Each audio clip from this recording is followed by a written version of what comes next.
Le Tour de France, né en 1903, est devenu l'une des compétitions cyclistes les plus emblématiques au monde. Créé par un journaliste, ce projet audacieux visait à revitaliser les ventes du quotidien. En parcourant les routes de France, cette course a non seulement mis en lumière le talent et l'endurance des cyclistes, mais a également capturé l'imagination du public, inscrivant le Tour dans l'histoire sportive et culturelle de France. Au tournant du XXe siècle, un quotidien nommé Le Vélo est le principal journal sportif en France qui traite aussi de sujets généralistes. Albert Dion, antidreyfusard notoire, mais également passionné de sport et de course, fonde l'Automobile Club de France avec Guy Fard. Ils sont tous deux influents dans les sphères sportives et politiques, et à la suite de bisbilles que l'on ne peut résumer ici, le conflit entre les deux hommes s'envenime au point que pour nuire à son adversaire et contrer le journal Le Vélo, Albert Dion décide de créer un quotidien concurrent qu'il baptise l'Auto-Vélo. Au-delà de l'affaire Dreyfus ou des oppositions politiques,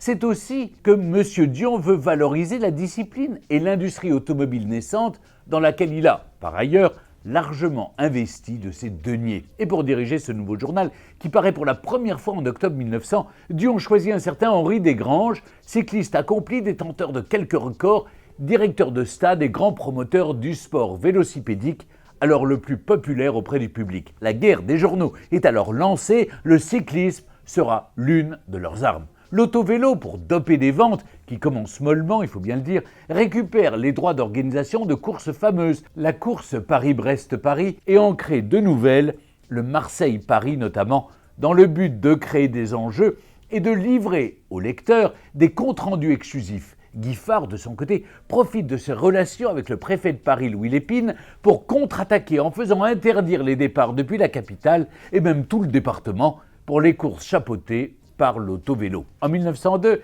alors que Guy Fard assigne ses concurrents pour plagiat, il est vrai que les titres Le Vélo ou l'Autovélo sont tout de même assez proches, c'est clairement le nouveau venu qui est à la peine. Les ventes patinent autour de 20 000 exemplaires, alors que le premier dépasse souvent les 80 000. Il faut une nouveauté pour gagner en popularité, créer des attentes chez les passionnés et attiser une émulation populaire. Et c'est un jeune journaliste des pages cyclisme, Géo Lefebvre, qui sort la bonne idée du chapeau. Plutôt que des courses qui relient Paris à une ville de province, pourquoi ne pas relier les villes de province entre elles en une grande boucle au départ de Paris? Un Tour de France, le temps d'envisager les détails d'organisation, et voilà, l'affaire est entendue.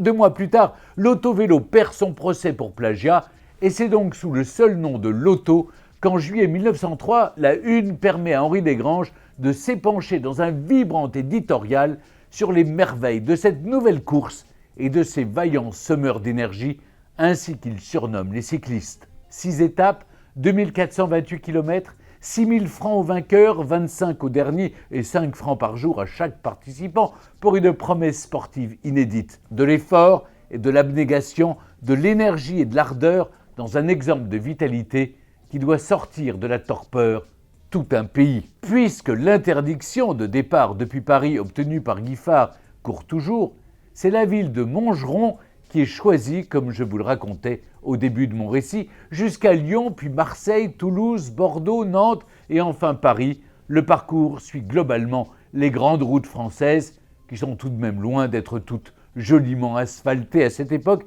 particulièrement dans le sud du pays. Et Maurice Garin, qui remporte la première étape, finit vainqueur de la compétition le 19 juillet avec 3 heures d'avance sur son principal concurrent. Le projet a fonctionné. Sans ameuter des millions de spectateurs, les curieux sont en tout cas présents au départ et au point de ravitaillement qui se trouve essentiellement dans les cafés puisque seul un foyer sur 20 a leur l'eau courante.